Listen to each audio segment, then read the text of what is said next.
والصلاة والسلام على سيد المرسلين وعلى آله وأصحابه أجمعين. قال الله تبارك وتعالى في الكلام المجيد والفرقان الحميد: أعوذ بالله من الشيطان الرجيم، بسم الله الرحمن الرحيم. الرجال قوامون على النساء بما فضل الله بعضهم على بعض وبما أنفقوا من أموالهم فالصالحات قانتات تائبات عابدات للغيب بما حفظ الله. وقال تعالى: وأنكحوا الأيام منكم والصالحين من عبادكم وإمائكم. وقال النبي صلى الله عليه وسلم: يا معشر الشباب من استطاع منكم الباء فليتزوج فإنه أغض للبصر وأحسن للفرج ومن لم يستطع فعليه بالصوم فإنه له وجاء. صدق الله العظيم وصدق رسوله النبي الكريم ونحن على ذلك لمن الشاهدين والشاكرين والحمد لله رب العالمين. کرم و مکرم حضرات علماء کرام اور ایمان والے بھائیوں،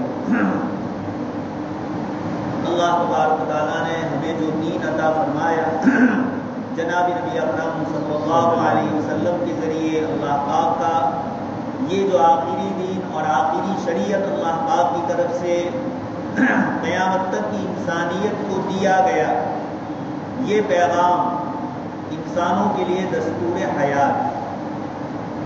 بہت سارے میں اور آپ تو پیدائشی اور نسلی طور پر مسلمان ہے، اس لیے ہمیں اسلام کی بہت ساری خوبیوں کے متعلق علم نہیں. جو بیچارے محروم ہیں اور اس کے بعد وہ اسلام میں آتے ہیں اور پھر اسلام کی خوبیوں کو ذکر کرتے ہیں، اس میں سب سے بڑی خوبی یہ ذکر کرتے ہیں کہ اسلام ہمارے ساتھ ساتھ چلتا ہے. زندگی کے کسی عمل میں ایسا نہیں ہے کوئی کام ہو اور اسلام کی اس پہ رہنمائی نہ ہو، ایسا ہرگز. اور اسی سلسلے میں انہوں نے کہا کہ چرچ میں تو صرف ہفتے میں ایک دن ہم جاتے ہیں، مندر میں بھی دن میں ایک وقت صبح میں چلے گئے یا شام کو چلے گئے یا کبھی ہفتے 10 دن کے بعد چلے گئے.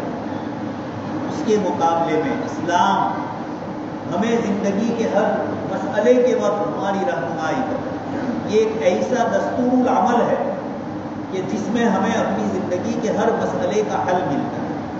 تو مجھے اور آپ کو تو اللہ تبارک تعالیٰ نے پیدائشی مسلمان بنایا، اس لیے بہت ساری خوبیاں جو کسی کو محنت سے حاصل ہوئی، اپنے سماج کے باعث اور سماج میں پریشانیوں اور تکلیفوں کے بعد یا صحیح دین کے تلاش کرنے میں بڑی پریشانیاں پیش آئی، اس کے مقابلے میں اللہ پاک نے ہمیں ان ساری چیزوں سے محفوظ رکھا. آپ حضرات کے سامنے میں نے کلام پاک کی ایک آیت کی تلاوت کی. اللہ تبارک تعالیٰ اس میں ارشاد فرماتے ہیں: الرجال قوامون علی النساء. مردوں کو ہم نے نگران بنایا، ذمہ دار بنایا عورتوں کے اوپر. بما فضل اللہ بعضهم علی بعض. دو وجہیں اللہ پاک نے اس کی ذکر فرمائی. پہلی وجہ تو یہ فرمائی بما فضل اللہ بعضهم علی بعض، ہم نے مردوں کو کچھ فضیلتیں دی عورتوں کے اوپر اور عورتوں کو کچھ فضیلت دی مردوں کے اوپر. نگران بنایا، لیکن آیت میں اللہ پاک یہ فرماتے ہیں کہ ایک کو دوسرے پر ہم نے فضیلت دی. یہ نہیں فرمایا مردوں کو عورتوں پر فضیلت دی.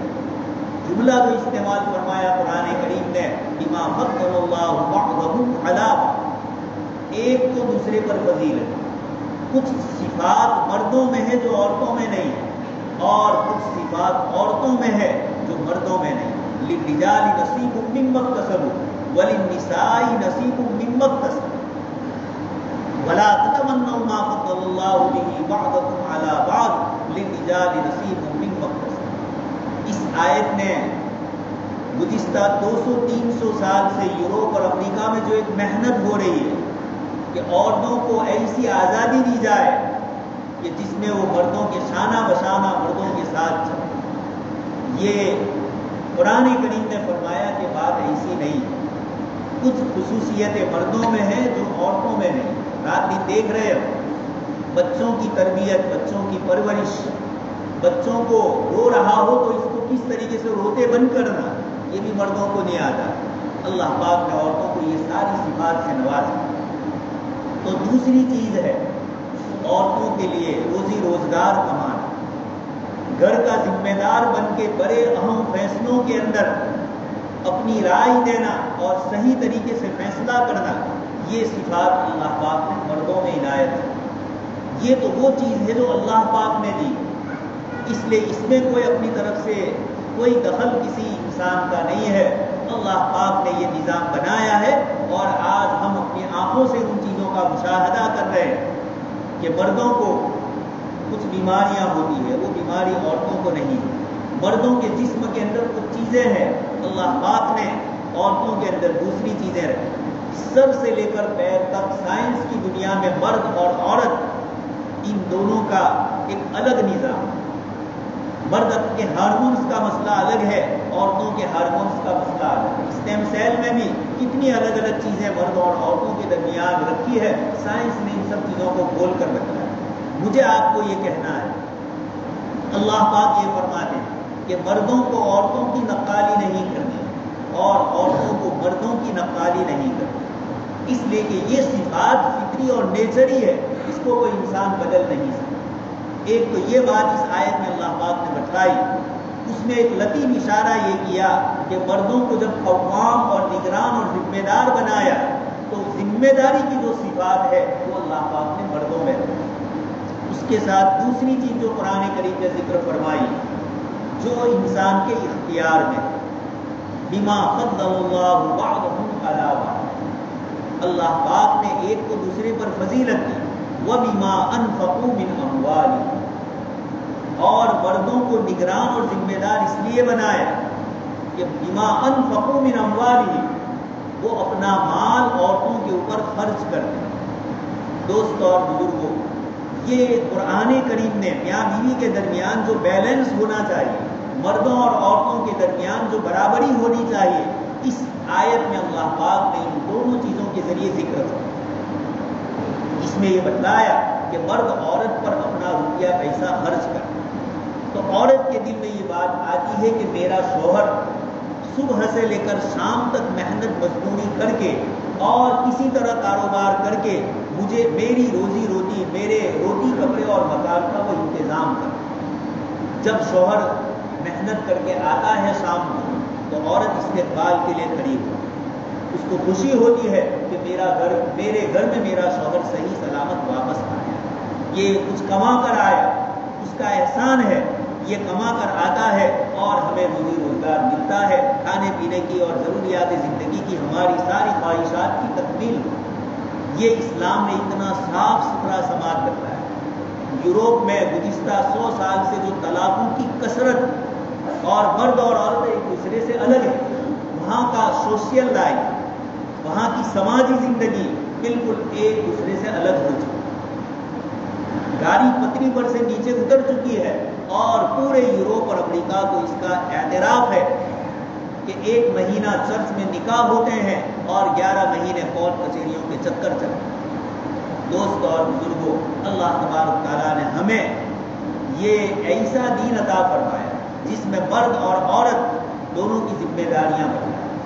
مجھے تھوڑا لطیف اشارہ اس لیے بھی کرنا ہے کہ گزشتہ ہفتے احمد آباد میں ایک مسلمان لڑکی نے خودکشی کی، اس کے پیچھے جو اسباب ہے آپ سب نے سن لیا ہوگا، پڑھ لیا ہوگا۔ یہ ایک بڑی غیرت کی چیز ہے کہ مرد خود کمائے نہیں اور عورت کو کمانے کے لیے بھیجے، اس کے ماں باپ کو مجبور کرے کہ جہیز کسی طریقے سے لا دیں۔ عشق سے شادیاں ہوتی، یہ ناپائیدار ہوتی، اس لیے کہ ایک ہی دنیا۔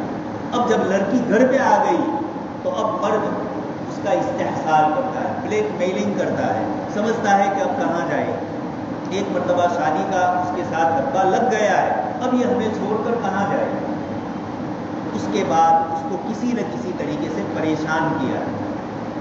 ایک کیس یہ تو ہوا ہے، کہیں عورتوں کی طرف سے بھی زیادتیاں ہوتی اور اس کے کیسز بھی کثرت سے آ گئے، اس لیے کہ اسلام نے طلاق کے بعد عدت کا خرچہ رکھا ہے، پھر اس کے بعد وہ اپنے باپ کے گھر ہے تو باپ کے ذمہ اس کا خرچہ ہے۔ لیکن ہمارے سماج میں دونوں طرف سے افراط اور تفریط ہو رہی ہے۔ لڑکیاں والے بھی کورٹ کچہری کے ذریعے زبردستی روپیے پیسے وصول کرنے کی کوشش کرتے ہیں، اور دوسری طرف یہ جہیز کے عنوان سے لڑکے والے لڑکی کو پریشان کرتے ہیں، اس کے ماں باپ کو پریشان کرتے ہیں۔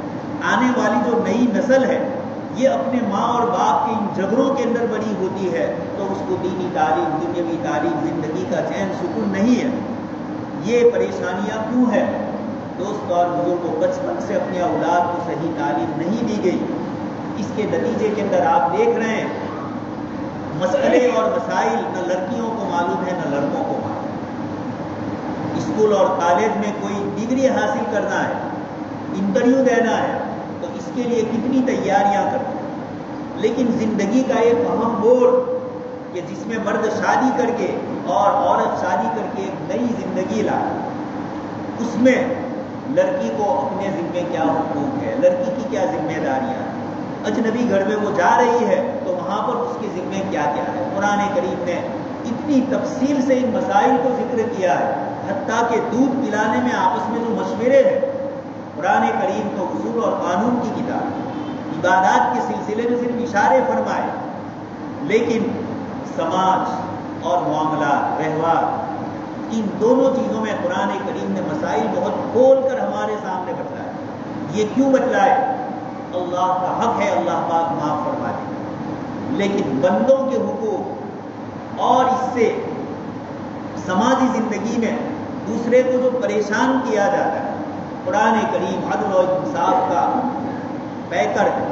اللہ پاک نے ایک ہی آیت ایسی بیان فرمائی جس کو حضرت عمر بن عبدالعزیز رحمۃ اللہ علیہ نے جمعہ کے خطبے میں رکھی، ان اللہ یأمر بالعدل والاحسان، عدل اور احسان، برابری، مساوات، کسی کی حق تلفی نہ ہو، نہ کاروبار میں ہو نہ سماجی زندگی کے اندر۔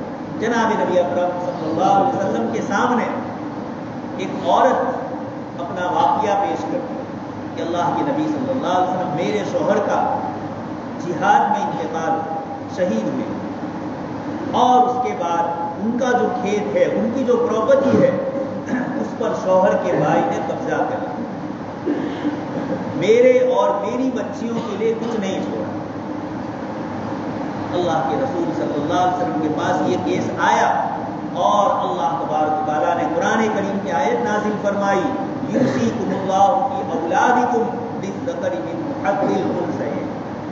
کہ اللہ تبارک و تعالیٰ تمہیں تاکیدی حکم فرماتے ہیں، وصیت کا لفظ ہے، تاکیدی حکم فرماتے ہیں تمہاری اولاد کے سلسلے، لڑکے کے لیے لڑکی سے دگنا ہے، بیٹے کے لیے بیٹی سے دگنا ہے۔ قرآن کریم یہ بھی فرما سکتا ہے کہ لڑکی کے لیے اپنے بھائی سے آدھا ہے، لیکن قرآن نے ہمیں بتلایا کہ لڑکے کا حق بتلایا، اور اس کے لیے ماپدند، اس کے لیے اسکیل کس کو بنایا؟ لڑکی کے حصے کو، کہ لڑکی کو جتنا ملتا ہے، یعنی لڑکی کا حق قرآن میں متعین ہے، اب اس کو جو ملے گا اس سے ڈبل اس کے بھائی کو ملے گا۔ یہ نہیں فرمایا کہ لڑکے کو جتنا ملے گا اس سے آدھا لڑکی کو ملے گا، یہ نہیں فرمایا۔ کیوں؟ اس لیے کہ لڑکے کا حصہ تو تابع کے طور پر بتلانا ہے، اور اصل لڑکی کا حصہ بتلانا ہے۔ تو اللہ تبارک و تعالیٰ نے آیت نازل فرمائی، اور آپ صلی اللہ علیہ وسلم نے اس صحابی کو بلایا، اور کھیت میں جو ان کا باغ بغیچہ وغیرہ تھا، اس کے اندر اس عورت کا اپنے شوہر کے انتقال کے بعد اس پراپرٹی میں 8واں حصہ تھا، اور ان کی جو لڑکیاں تھیں 2 اور 2 سے زائد ہو تو 2 3/4، 2 تہائی اللہ کے نبی صلی اللہ علیہ وسلم نے اس مال میں ان کا حصہ مقرر کیا۔ آج مسلمان وراثت نہیں دے رہے ہیں، نہ بہنوں کو، نہ بھائیوں کو، نہ اور دوسرے گھر کی رشتہ دار عورتوں کو اور مردوں کو، اور شادی میں جہیز کے عنوان سے بڑی بڑی چیزیں دی جائیں۔ یہ اسلامی تصور نہیں، یہ ان قوموں کا طریقہ ہے جن کے یہاں بیچاروں کے پاس وراثت کا کوئی قانون نہیں۔ ہمارے پاس تو اسلام نے وراثت کا بہترین قانون بنایا، اور اللہ پاک نے فرمایا، آباؤکم و ابناؤکم لا تدرون ایہم اقرب لکم نفعا، کہ تمہارے باپ اور تمہارے بیٹوں میں کون تمہیں نفع دے گا، تم اس کو نہیں جانتے۔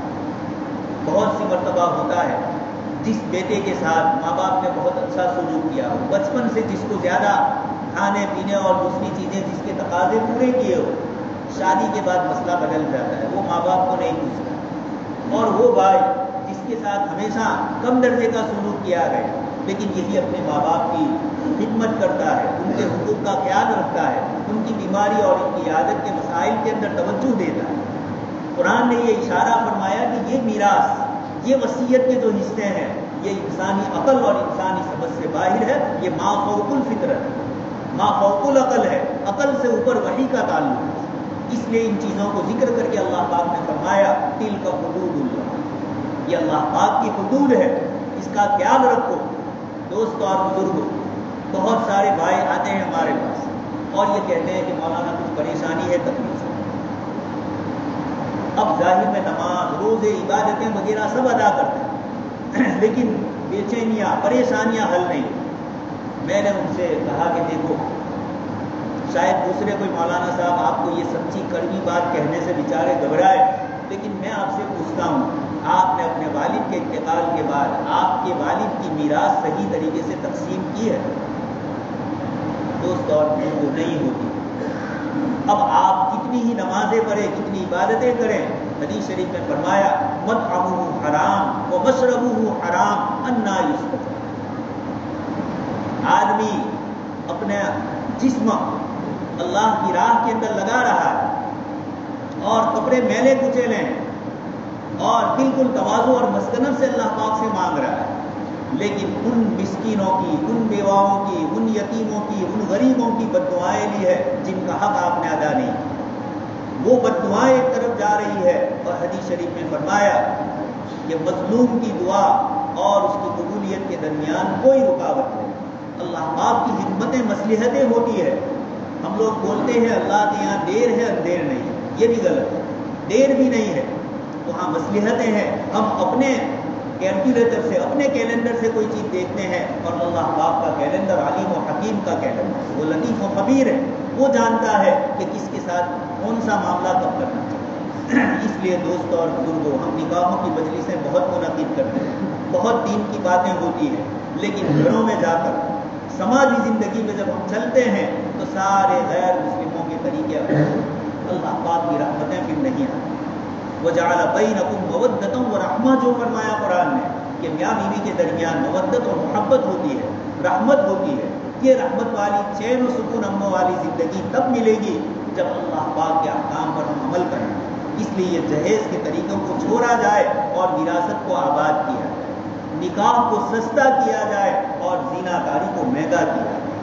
جناب نبی اکرم صلی اللہ علیہ وسلم اس لیے آئے تھے کہ نکاح کو آسان طریقے میں آپ نے کر دیا اور زنا کی راہ میں رکاوٹیں پیدا کی۔ اس لیے میں اپنے نوجوان بھائی یہاں ہے، میں ان سے گزارش کروں گا کہ آپ اس چیز کو پھیلاؤ کہ اسلام میں جہیز نام کی کوئی چیز نہیں۔ جناب نبی اکرم صلی اللہ علیہ وسلم نے اگر اپنی صاحبزادی حضرت فاطمہ کو کچھ دیا ہے تو وہ کیا ہے؟ حدیث شریف میں ایک تکیہ، اس میں بھی کھجور کی چھال اور اسکھر گھاس دونوں ملی ہوئی اس کا تکیہ بنا، ایک چادر دی ہے، ایک مشکیزہ دی ہے، اور وہ بھی حضرت علی رضی اللہ تعالیٰ عنہ آپ صلی اللہ علیہ وسلم کی پرورش میں، جناب ابو طالب کے بہت سارے بچے تھے، گھر کی حالت ٹھیک نہیں تھی، تو آپ صلی اللہ علیہ وسلم نے حضرت علی کو اپنے ساتھ رکھا، ان کا کھانا پینا حضور کے ساتھ رکھا۔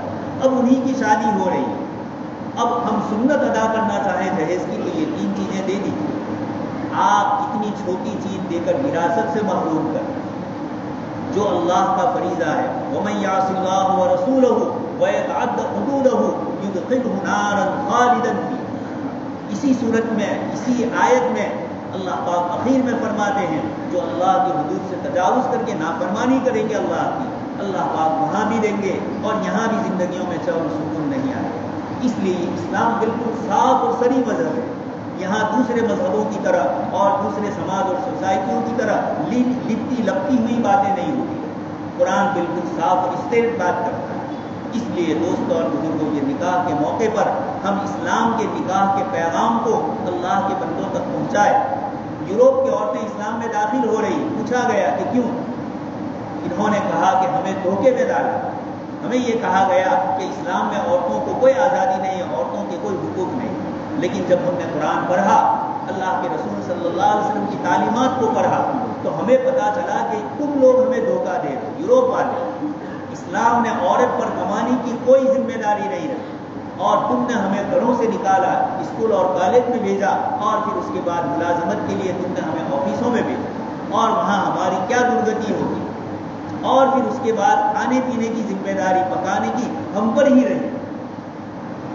اسلام نے تو ہمیں گھر کی مہارانی بنایا اور تم نے ہمیں باہر نکال کر شو پیس بنایا، مردوں کی نظریں اور ان کی تسکین کے لیے ہمیں تم نے ریسیپشن پر بٹھایا، اپنے دھندے اور اپنے کاروبار کو چلانے کے لیے ہم کو اس طرح آگے کیا، جبکہ اسلام نے ہمیں عزت بخشی، اس نے ماں کے پیروں کے نیچے جنت بنائی، اس نے بیٹی کے لیے اور اس نے بیوی کے لیے، اس نے بہن کے لیے سارے الگ الگ احکام ذکر فرمائے۔ تو دوست اور بزرگوں، جن لوگوں کو بیچاروں کو دین ملتا ہے وہ اس کی قدر جانتے ہیں۔ اتنا پاکیزہ، اتنا لطیف، اتنا صاف ستھرا معاشرہ جناب نبی اکرم صلی اللہ علیہ وسلم چھوڑ کر گئے۔ اللہ پاک سے دعا ہے کہ اللہ تبارک تعالیٰ ہم سب کو بھی جناب نبی اکرم صلی اللہ علیہ وسلم کے طریقوں پر عمل کرنے کی توفیق نصیب فرمائے۔ اللہ کے رسول کا دین چلتا پھرتا لوگوں کو نظر آئے، اسی میں لوگ دین اور اسلام کو سمجھتے ہیں۔ مسلمان درگور، مسلمانی در کتاب، مسلمانی دیکھنی ہو تو کتابوں میں ہے اور مسلمان دیکھنے ہو تو قبرستان میں۔ اب یہ چلتے پھرتے ہم جیسے ناشے اور لاشے اسلام کی صحیح نمائندگی نہیں کرتے ہیں تو لوگوں کو اسلام میں آنے سے ہم رکاوٹ کرتے ہیں۔ اللہ تبارک تعالیٰ اس ہونے والے نکاح کو قبول فرمائے اور ہم سب کو، دوست اور بزرگوں، جو باتیں کہی گئی ہر آدمی یہ سمجھے کہ ان میں سے میرے اندر کیا کرنا ہے، دوسرے میں یہ ہے، فلانے نے یہ کیا، فلانے نے یہ کیا، تو کبھی اصلاح نہیں ہوگی۔ ہم اپنی اصلاح کے لیے اپنی طرف نظر کریں، ہم یہ سمجھیں کہ ان میں سے جو دین کی بات ہم میں نہیں ہے ہم اس پر عمل کرنے کی کوشش کریں۔ اللہ تبارک تعالیٰ ہم سب کو ہماری نگاہوں کی بھی حفاظت فرمائے، ہماری شرمگاہ کی بھی اللہ پاک حفاظت فرمائے۔ آمین۔